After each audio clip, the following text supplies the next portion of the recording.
to our next speaker, Ben Plowden of PA Consulting. And Ben's going to talk to us about the challenge of breaking down silos. Ben. So it's a great pleasure to be in front of you this afternoon talking about a topic which I think goes to the very heart of the Interchange Conference, which is our tendency to create organisational and functional silos and the extent to which that may be impeding our creation of and operation of an integrated transport system.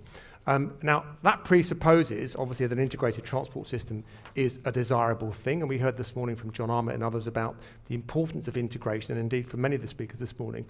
And it's worth thinking back to the heady days of 1998, when John Prescott, Lord Prescott, as Steve reminded us we have to call him, produced an integrated transport white paper. So this is the 25th anniversary year of that document. So the idea that we need an integrated transport system is not by any means a new one, and indeed it's the whole theme of this conference. And it's been around for quite a long time. And I think it's imperative, as we've heard other people say, to bring about an integrated transport system if we are going to meet the key challenges that we face. Decarbonisation, we've heard about this morning, levelling up and reducing economic inequalities, dealing with the broader sustainability agenda. I think having an integrated transport system is going to be central to achieving all those systemic goals. And it's really important to think about, when we talk about integrated transport, what is it exactly that we think we should be integrating? And I think it's actually integration along a number of different dimensions to how we think about and plan and operate transport. First of all, the kind of transport planner's holy grail of integrating transport planning and policy with land use and spatial planning and policy, so that we put our transport where our developments go and we put our developments where the transport can support them. And that will allow us to give people access to goods, services and opportunities in ways that don't require them to travel huge distances wherever possible, but also mean that when they do need to travel to meet their daily needs, they can do that in a way which is on public transport, walking or cycling, or obviously by decarbonised forms of transport. So we need to think about integrating foundationally transport and spatial planning so that we can manage and help support reduced and more sustainable demand for transport. Secondly, thinking about the links between transport and energy. There's been a whole a stage today talking about transport and energy. If we're going to decarbonise the fleets that we operate, we're clearly going to have to link together energy and transport planning infrastructure much more effectively. Transport and digital planning to take the advantage of the way we can get digital access to goods and services and opportunities, as we discovered during the pandemic around access to work through remote working, for example. Obviously between different transport modes so that the customer experience is completely seamless. I can make an end-to-end journey where all my modes join up. I've got seamless information, integrated ticketing, so that I have a properly joined up experience. And of course, between different tiers of decision making, national, sub-national through the STBs, city and city regional and local. So there's both a horizontal line of sight between the different aspects of transport and related sectors, but also a vertical line of sight between the different geographies at which decisions are made. Now, I think it's probably the case that there are silos across all those dimensions of the system that we're trying to integrate. So when we think about silos, it's really important to be clear what we mean. Actually, let's do a bit of audience research. Put up your hand if you've ever found yourself having a conversation about organisational silos and how challenging they can be. Anyone had that conversation? Put up your hand if you've never talked about silos in your life. Okay, that's pretty much everyone. So I think we're all aware that silos exist, and they probably exist across all those dimensions. But when we talk about silos, what do we mean? What is a silo? Why do silos come about, which they seem to do pretty inevitably? What effect do they have on how we deliver what we need them to deliver? And what might we do about them? Well, the word silo actually comes from an ancient Greek word, silos, which literally means a corn pit. So a silos was a physical store for storing grain, corn, wheat, and keeping it safe from the elements, from pests and vermin, so that communities in ancient Greece could enjoy and have access to that grain or that corn through the course of the year after the harvest. And then, of course, we still use the term silo to describe vertical structures that we see in agricultural landscapes like East Anglia and the Midwest of the US to store grain, so we still talk about grain silos.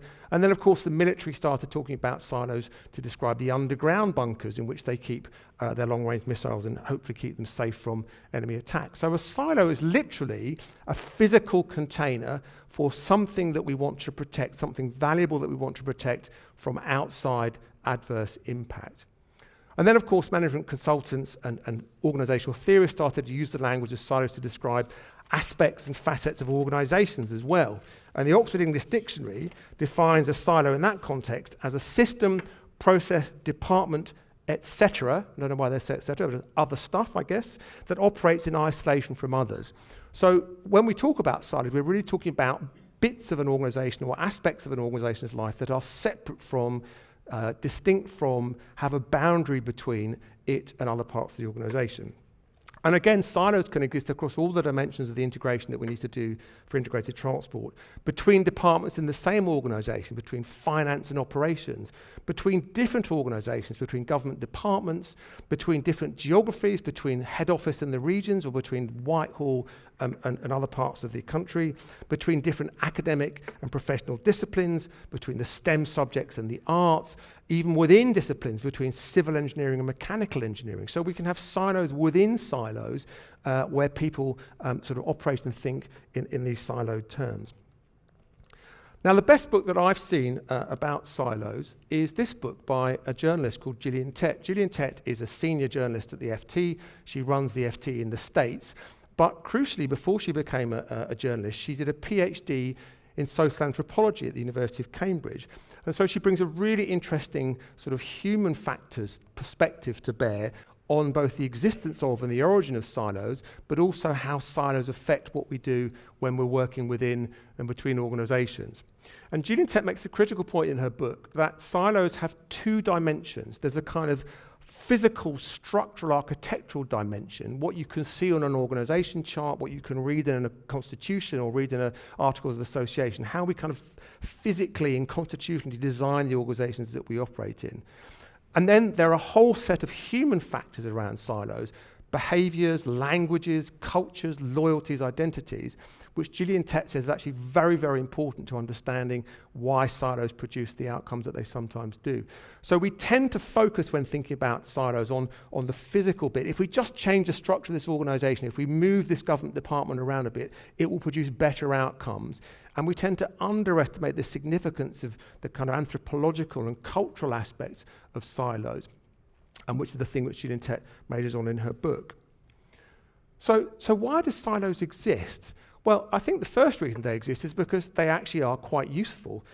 Human beings have pretty much always organized activities into structured organizations, hunting parties, religions, universities, churches, companies. So we tend to organize things in a way that sort of makes sense and allows us to understand how things are organized. That allows us to specialize and aggregate expertise. I know where my engineers are because they're in the engineering department. I know that my finance people sit in the CFO's office. So they can be quite helpful in terms of aggregating and specializing expertise so that you can reinforce that knowledge and have people sitting alongside each other delivering specialized functions in organizations. They can help with facilitating focus and decision making and help with accountability. I know where those decisions are made because they're made in that part of the structure by that person with that authority to make a decision, and that can help in terms of clarity around where accountability sits. And on the other side of the equation, collaboration, which is the kind of opposite of working in a siloed way, can actually be quite time-consuming and resource-expensive. There's very interesting research published in the Harvard Business Review, which suggests that 20 to 30% of the collaborative benefits in an organization will typically come from somewhere between 3 and 5% of the employees. So which suggests to me that people are not a huge proportion of the working population are natural collaborators, and therefore if you want something done collaboratively, you probably have to go and find your collaborators to do it. And of course they'll be collaborating alongside their day job. I don't think I've seen many chief collaboration officers in big organizations. People tend to collaborate sort of alongside what they do day to day. So for those people, collaboration can actually be quite demanding and can actually sometimes lead to burnout because they tend to get relied on to do the collaboration, whether formally or informally. But there's a whole set of kind of functional, logical left brain reasons why silos exist. But Gillian Tett then goes on to say, well, that's not the only reason, because the second reason why silos exist is because as human beings, we tend to, when we look at the world, the huge amount of data that there is in the world that comes at us all the time, we tend to organize that data into what she calls manageable chunks. We categorize information about the world into categories, into classifications, so that we can kind of make sense of it. Because if we were just simply taking all this data in all at once in one go, it would be completely overwhelming. So as cultural animals, we tend to organize our world and interpret the world in these categories or chunks, whether that's remembering mobile phone numbers or thinking about how our organizations are set up, or indeed managing organizations more broadly. And she says that with those classifications go a whole set of cultural and social norms, language, rationales, behaviors that support that classification of the way that we see the world. So that's the second reason that we tend to chunk up the world, the data about the world, into categories and classifications. And the third reason, I think, is even more fundamental than that, which is why I think silos can have sometimes have the damaging effect that they can have. And that is to do with the fact that as well as classifying the world culturally into these categories or these chunks, we also have social identities that sit alongside our personal or individual identities. So that's how we think about the world in terms of we and us, as well as me and I. And the psychologist that developed the idea of social identity was a Polish psychologist called Henry Teifel, who you can see on that slide. Henry Teifel was living in France at the start of the Second World War. He was teaching at the Sorbonne in Paris, and he signed up with the French army when the war began, fought with the French army, was captured by the Germans, and then held in a series of prisoner of war camps for the rest of the war. But crucially, he was also Jewish, and when he went back to Poland after the Second World War, when he was freed from prisoner of war camp, he found that almost his entire family and most of his close friends had been killed in the Holocaust. A horrific experience. And he spent the rest of his professional life trying to explain and understand how it could be that one group of people could so other groups of people that they could end up killing them in vast numbers as a sort of systematic program of activity. And Teifel famously did all these experiments with groups of volunteers, psychological experiments, where he would put people into groups, sometimes with a name, you're the red group, you're the blue group, sometimes with the rationale, you like Beethoven, you like Mozart, and sometimes completely randomly just assign people to groups and then ask them to do certain tasks. And in every case, automatically and instinctively, people would start to form in-group loyalties and affiliations with the group that they'd been put in, and out-group disloyalties and disaffiliations. So they'd come to think favourably and feel favourably about the group of which they felt to be a part, and unfavourably about the other groups with which they were doing these experiments. So it seems that we have a tendency not only to organise the world in these clusters and these chunks, but also to start thinking and feeling about the groups with which we identify positively, and thinking about other groups with whom we don't identify negatively. So that, I think, explains why silos exist, because they are functionally useful. We organise the world in chunks and categories, and we then tend to form views and beliefs about groups, in-groups and out-groups, that then can influence what we behave, how we behave and what we do. So what effect do silos have on delivery of good outcomes, particularly in relation to transport and sustainability? Well, obviously, insofar as they're useful, they produce useful outcomes. If I know where my engineers are, I know where to go to get some engineering advice. So they do have a functional value.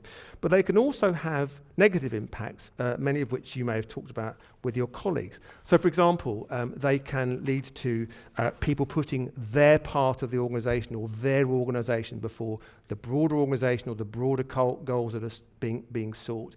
They can put us before them, whoever them happens to be. They can lead to personal conflict and turf wars. I think a lot of organisational politics are often about the existence and defence of silos. They can lead to people protecting resources like information or money and not sharing those resources or that data with other people and other parts of the organisation or indeed other organisations.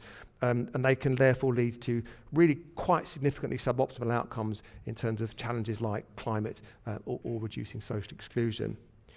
But Gillian Tett also points out that in some cases, silos, the existence of silos, can have really catastrophic consequences socially, economically, and environmentally. And in her book, she looks at a whole series of case studies from recent history, but 3 in particular struck me, which were the failure of the American intelligence community to understand the threat posed by Al-Qaeda in the run-up to the Twin Towers attack, the financial crash in 2008, and the Deepwater Horizon oil spill in the Gulf of Mexico in 2010.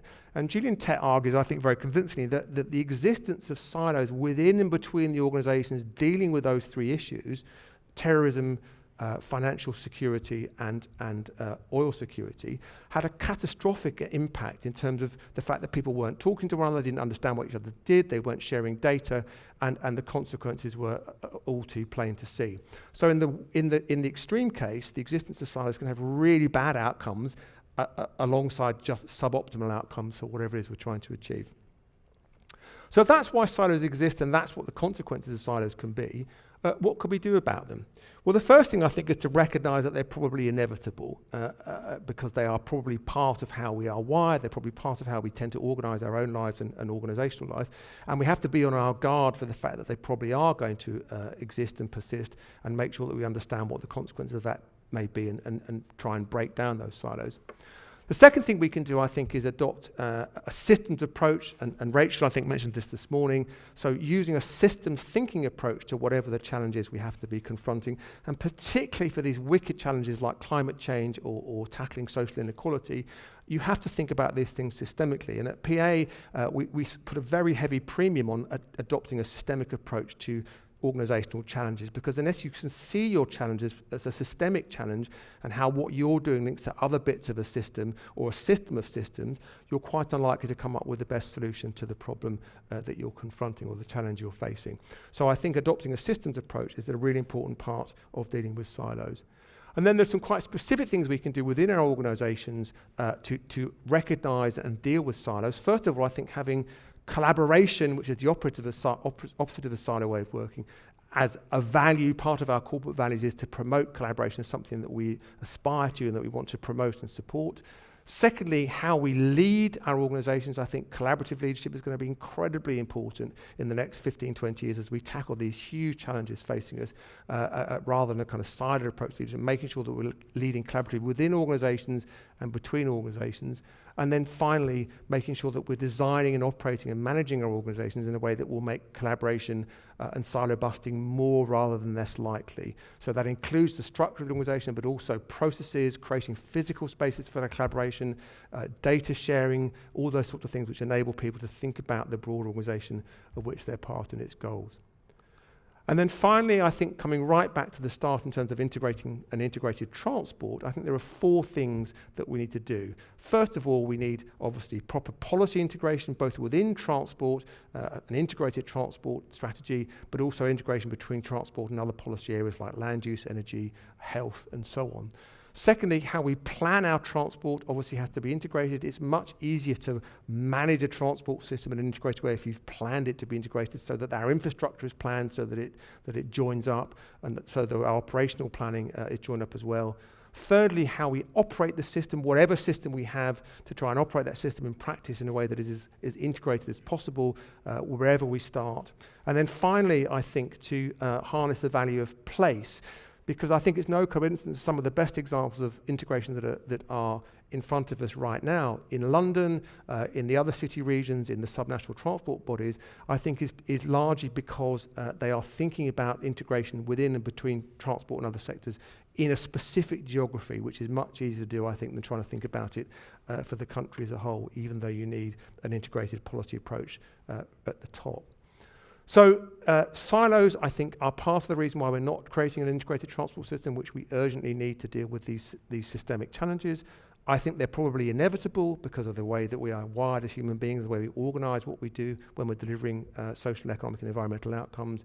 We have to recognize that they exist and do whatever we can in terms of how we design, manage, and lead our organizations to maximize the rate of collaboration and minimize the amount of silo working and thinking. And I think if we can do that, we really will have a fighting chance of tackling these problems for ourselves and our children. Thank you very much.